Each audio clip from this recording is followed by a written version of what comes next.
बहू की बीवी। रूबी और कम्मो बचपन की सहेलियां हैं। दोनों हर वक्त एक दूसरे के साथ रहती हैं। स्कूल से लेकर कॉलेज साथ में करती हैं। वक्त के साथ दोनों की शादी हो जाती है। दोनों एक दूसरे से दूर हो जाती हैं। एक रोज़ कम्मो रूबी से कहती है, यार पहले हम दोनों साथ रहते थे, मुझे ना तेरी बहुत याद आती है, देखने को आंखें तरस जाती है। हाँ यार, मुझे भी। तूने मेरे शहर में शादी क्यों नहीं की? फिर हम दोनों साथ में रहते ना। इस बार तो तुझसे मुलाकात हो गई, हर बार तो नहीं हो पाएगी। यार जब तुम मायके आए ना तो मुझे बता देना, फिर इस बार की तरह हम दोनों मिल पाएंगे। ये इत्तेफाक है, हर बार ऐसा थोड़ी ना होगा। जिस वक्त तू आए उसी वक्त मुझे भी आने मिल जाए, ये ज़रूरी तो नहीं ना। दोनों सहेलियां वक्त के साथ बिजी हो जाती हैं और इसी तरह 5 साल बीत जाते हैं। फिर एक रोज़ कम्मो को महेश कहता है, कम्मो मेरा ट्रांसफ़र मुजफ्फरपुर हो गया है, अगले हफ्ते ही हमें शिफ्ट होना पड़ेगा, तुम पैकिंग शुरू कर दो। मुजफ्फरपुर? यही तो रूबी का ससुराल है, लेकिन मेरे पास तो उसका कोई कांटेक्ट नंबर या उसके घर का एड्रेस भी नहीं है। अरे मुजफ्फरपुर बहुत छोटी जगह है, तुम दोनों कहीं ना कहीं टकरा ही जाओगी। कम्मो बहुत खुश होती है और पैकिंग में लग जाती है। जैसा महेश ने कहा है, काश वैसे ही हो जाए, फिर पहले की तरह हम दोनों सहेलियां मिलकर रहेंगी। एक हफ्ते बाद कम्मो और महेश मुजफ्फरपुर शिफ्ट हो जाते हैं और एक दिन कम्मो सब्ज़ी लेने जब बाज़ार जाती है और सब्ज़ी ले रही होती है, तब उसकी नज़र एक औरत पर पड़ती है। ये तो रूबी जैसी लग रही है, सामने से देखती हूँ। कम्मो सामने से जाकर देखती है तो देखती है उसका मुंह खुला का खुला रह जाता है। रूबी, अच्छा हुआ तो मिल गई यार। तुझे पता है मैं यहीं अपने पति के साथ शिफ्ट हो गई हूँ। सच? ये तो बहुत अच्छी खबर सुनाई तूने। इनसे मिल, ये मेरी सासू माँ है। चलो बेटा तुम हमारे घर, आराम से थोड़ी देर बात कर लेना। सुनंदा के इतना कहने की देरी थी और कम्मो उनके साथ उनके घर चली जाती है। रूबी कम्मो को अपने हाथों के बने पकौड़े, चाय खिलाती है और दोनों बहुत देर तक बातें करती हैं। फिर महेश का फ़ोन आ जाता है और कम्मो को जाना पड़ता है। चलो अब मैं चलती हूँ, हम अभी अभी शिफ्ट हुआ है ना, तो कुछ सामान खरीदने के लिए मुझे महेश के साथ जाना है। ठीक है, लेकिन तू कल आना हाँ फिर से। अब कम्मो हर रोज़ महेश को ऑफिस भेजकर रूबी के यहाँ चली जाती है और जिस तरह दूध में मक्खी चिपक जाती है, उसी तरह रूबी से चिपक जाती है। एक रोज़ सुनंदा रूबी से कहती है, बहू एक काम कर, आज गोभी की सब्ज़ी बना ले, सूरज को भी बहुत पसंद है। रूबी कुछ कहती उससे पहले ही कम्मो कहती है, अरे कल ही तो तूने गोभी की सब्ज़ी बनाई थी, रोज़ रोज़ एक ही सब्ज़ी बनाकर क्या करेगी, कुछ और बना ले। अरे लेकिन सूरज को गोभी बहुत पसंद है, उसका बस चले तो वो तीनों टाइम गोभी ही खा ले। एक दिन कुछ और खा लेंगे तो क्या होगा? रूबी तो बोल देना कम्मो ने कहा था, फिर जीजू कुछ नहीं कहेंगे। सुनंदा को बहुत गुस्सा आता है, लेकिन वो कुछ नहीं कह पाती। रूबी दोपहर का खाना बना लेती है और सबको खिला देती है। कम्मो भी सबके साथ खाना खाती है। शाम को रूबी कहती है, यार बहुत दिन हो गए, पानी पूरी खाने को बहुत जी कर रहा है, चलना हम लोग चलते हैं। चल चल। रूबी और कम्मो बाजार जाती है और खा पीती है, लेकिन मजाल है कि कम्मो 1 रुपये का भी खर्च करते। हर जगह रूबी ही पैसे देती और कम्मो तो बस खाती रहती। यार मैं ना अपना पर्स लाना ही भूल गई। कोई बात नहीं, ये कौन सी बड़ी बात है, मैं दे रही हूँ ना, तो चिल कर।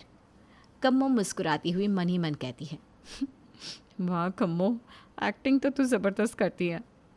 कम्मो खा पीकर अपने घर चली जाती है और फिर अगले दिन कम्मो सुबह रूबी के घर आ जाती है। यही नाश्ता करती है।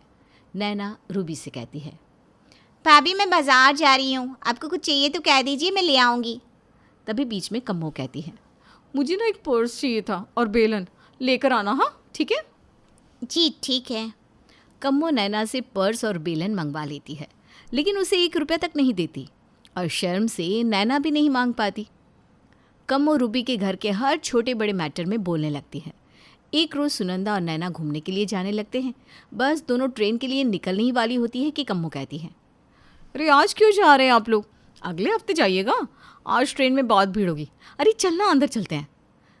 नहीं नहीं भाभी, हमारा जाना ज़रूरी है। अरे यार छोड़ो ना, हम लोग पार्टी करेंगे यहीं, तुम तो यंग हो, कहाँ अभी से तीरथ में जाने की जिद कर रही हो। कम्मो दोनों के बैग उठाकर अंदर रख देती है। सुनंदा का पारा बढ़ जाता है। रात को जब कम्मो अपने घर चली जाती है, तब सुनंदा अपनी बहू से कहती है, बहू दोस्ती अपनी जगह होती है, हद होती है सब चीज़ की। कम्मो इस घर की सदस्य नहीं है, लेकिन वो इस घर की हर छोटी बड़ी बातों में टांग अड़ाती है। उसका हर चीज़ में बोलना ज़रूरी रहता है। ऐसा नहीं है मम्मी जी, वो ना इस घर को अपना समझती है। भाभी, अपना समझने का मतलब ये तो नहीं ना कि हर बात में बोले। मुझसे सामान मंगवा लिया और पैसे देने का नाम तक नहीं ले रही। हद है, उन्हें शर्म भी नहीं आती, जब देखो आ जाती है। ये सब सुनकर रूबी को बहुत ख़राब लगता है और वो नैना को पैसे दे देती है। नैना, ये तुम्हारे पैसे, अब ऐसा नहीं होगा। कम्मो के बारे में ये सब सुनकर रूबी बर्दाश्त नहीं कर पाती और वो सोचती है, कल मैं कम्मो को सारी बातें बता दूंगी। अगले दिन रूबी कम्मो को सारी बातें बता देती है। कोई बात नहीं यार, क्या फ़र्क पड़ता है, तेरी सास भी मेरी सास की तरह ही है। मुझे इन सब से कोई फ़र्क नहीं पड़ता। हमारी दोस्ती पर इससे कोई असर नहीं पड़ेगा। मैं तो फिर भी तेरे घर आऊँगी। रूबी कम्मो के गले लगती है और सोचती है, कम्मो के लिए मेरी दोस्ती कितनी कीमती है। दूसरी ओर कम्मो सोचती है, मुफ्त में मुझे सब मिलेगा तो मैं भला क्यों ही जाऊँ, मैं तो आऊँगी ही, बैठे बिठाए खाने को मिल जाता है। इतने में ही सूरज रूबी से कहता है, रूबी, आज मैं घर पर 4 बजे ही आ जाऊँगा, तुम तैयार रहना। मेरे बेस्ट फ्रेंड के भाई की शादी है, हमारा जाना ज़रूरी है। अरे आज तो हम दोनों मूवी जा रहे हैं, आप अकेले ही शादी में चले जाओ, हमने तो टिकट भी कटवा लिए हैं। टिकट कटवा लिए तो तुम महेश के साथ चली जाओ। शादी में तो रूबी मेरे साथ ही जाएगी ना। टिकट बर्बाद हो जाएगा तो भी चलेगा मुझे, तुम नैना के साथ भी जा सकती हो। अरे ये क्या बात हुई, मुझे बहुत मन था रूबी के साथ जाने का, मैं तो उसी के साथ जाऊंगी। कम्मो सूरज से बहस करने लगती है और ये सब सुनंदा सुनती रहती है। इसने तो हद ही कर दी है, अब मुझे कुछ ना कुछ करना होगा, वरना ये लड़की मेरे घर को बर्बाद कर देगी। इधर कम्मो मन में सोचती है, आज तो मैं रूबी को किसी भी तरह जाने नहीं दूंगी, चाहे जो भी हो, वरना मेरी पकड़ इस घर में कमज़ोर हो जाएगी। रूबी शादी में जाने के लिए तैयार होने लगती है। तभी कम्मो वहाँ रूबी को सिखाने के लिए पहुँच जाती है और कहती है, रूबी यार, तुझे मेरे साथ ही चलना होगा, चाहे जो होना हो वो हो जाए, लेकिन तू मेरे साथ ही चलियो, वरना तेरे ससुराल वाले हमेशा तुझ पर अपनी मर्जी थोपेंगे। ऐसा नहीं है, कोई मुझसे ज़बरदस्ती नहीं करता, मैं अपनी मर्जी से ही सब करती हूँ। ठीक है, तू आज नहीं जाएगी, तुझे हमारी दोस्ती की कसम है, तू नहीं जाएगी। जीजू के आने से पहले हम चले जाते हैं। ठीक है, मैं चलती हूँ, तूने कसम दी है, वरना मैं सूरज को छोड़कर कभी नहीं जाती। इधर दोनों मूवी के लिए निकलती है। उधर सूरज घर आता है और घर पर रूबी को ना पाकर उसका पारा 7वें आसमान पर चला जाता है। वो बार बार रूबी को फ़ोन पर फ़ोन करने लगता है, लेकिन कम्मो रूबी को फ़ोन उठाने ही नहीं देती। रूबी ने आज जो किया है बहुत गलत है, मैं उसे आज के बाद कहीं बाहर लेकर जाऊंगा ही नहीं। सूरज अकेले ही शादी में चला जाता है। रात को जब सूरज और रूबी दोनों घर पर आते हैं, सूरज रूबी से बात तक नहीं करता और हॉल में ही सो जाता है। अगले दिन सूरज को हॉल में सोता देख सुनंदा सब समझ जाती है। अब इस कम्मो का परमानेंट इलाज करना ही होगा, वरना ये तो मेरे घर के हिस्से करवा देगी। सुनंदा तुरंत उसी वक्त कम्मो की सास को फ़ोन करके सब कुछ बता देती है। बहन जी, आप अपनी बहू को संभाल लीजिए, अकेले रहकर वो दूसरों के घर तोड़ रही है।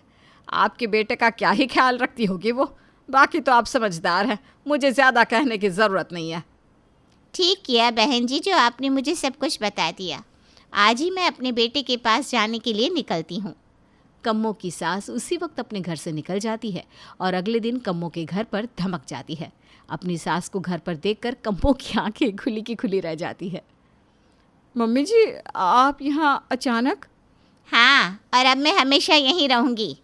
अरे तू बहुत इधर उधर घूम ली, अब घर पर भी रहकर मेरी और महेश की सेवा कर, हैं?